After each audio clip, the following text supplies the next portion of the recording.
Restaurant ಸ್ಟೈಲಲ್ಲಿ ಒಂದು chicken ಕಬಾಬ್, green colour chicken ಕಬಾಬ್, ಹರಾ ಕಬಾಬ್ ಅಂತ ಹೇಳ್ತಾರೆ, ಅದನ್ನು ಹೇಳ್ಕೊಡ್ತಾ ಇದ್ದೀನಿ. ಹಾಯ್ ಹಲೋ ಎಲ್ರಿಗೂ ನಮಸ್ಕಾರ. ನಾನು Vijayalakshmi. Welcome to Vijju's kitchen. ಈಗ ನಾನು ಇಲ್ಲಿ ತೇಜು ಅವ್ರದ್ದು ಒಂದು ಚಿಕನ್ ಕಬಾಬ್ ಪೌಡರ್ ತೊಗೊಂಡಿದ್ದೀನಿ, ಒಂದು ಪ್ಯಾಕೆಟು. ಹಸಿಮೆಣ್ಸಿನ್ಕಾಯಿ, ಕೊತ್ತಂಬರಿ, ಪುದೀನ ಎಲ್ಲ ಸೇರಿಸಿ ರುಬ್ಬಿರೋ ಪೇಸ್ಟು 1.5 ಸ್ಪೂನಷ್ಟು, ಶುಂಠಿ ಬೆಳ್ಳುಳ್ಳಿ ಪೇಸ್ಟು, ಖಾರದ ಪುಡಿ, ಹಸಿಮೆಣ್ಸಿನ್ಕಾಯಿ 2 ಹಾಕ್ಕೊಂಡಿದ್ದೀನಿ, ಹೆಚ್ಚಿನ ಕೂಡ ಹಾಕ್ಕೊಂಡಿದ್ದೀನಿ, ರುಬ್ಬಕ್ಕೂ ಕೂಡ ಹಾಕ್ಕೊಂಡಿದ್ದೀನಿ, ಕರ್ಬೇವಿನ ಸೊಪ್ಪು ಮತ್ತು ನಿಂಬೆಹಣ್ಣು ಎರಡು ಹೋಳು ಹಿಂಡ್ಕೊಂಡಿದ್ದೀನಿ. ಇದರಲ್ಲಿ ರುಚಿಗೆ ತೇಜು ಅವ್ರದ್ರಲ್ಲೂ ಕಬಾಬ್ ಪೌಡ್ರಲ್ಲೂ ಉಪ್ಪಿರುತ್ತೆ, ನೋಡ್ಕೊಂಡು ಉಪ್ಪು ಹಾಕ್ಕೊಳ್ಳಿ. 1 ಮೊಟ್ಟೆ ಒಡೆದು ಹಾಕ್ಕೊಂಡಿದ್ದೀನಿ. ಈಗ ಚಿಕನ್ನ ಚೆನ್ನಾಗಿ ತೊಳೆದು ಸೋರಾಕಿಟ್ಟಿದ್ವಿ.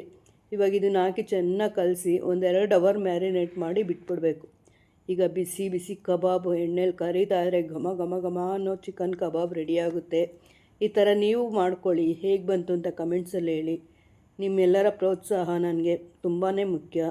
ಹೀಗೆ ನೋಡ್ತಾ ಇರಿ. Thank you very much.